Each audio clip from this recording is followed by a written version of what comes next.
You ask Tiger to solve. This deals with linear equations with one unknown. The final result is x equals -6. Let's solve it step by step. Group all x terms on the left side of the equation. Subtract 2x from both sides.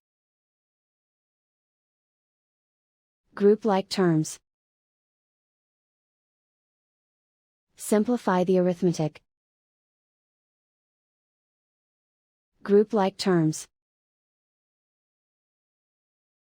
Simplify the arithmetic. Group all constants on the right side of the equation. Subtract 9 from both sides. Simplify the arithmetic.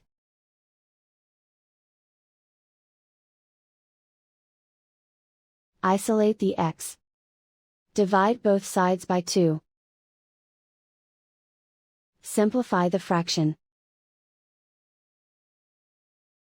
Find the greatest common factor of the numerator and denominator. Factor out and cancel the greatest common factor. And so the final result is x equals -6.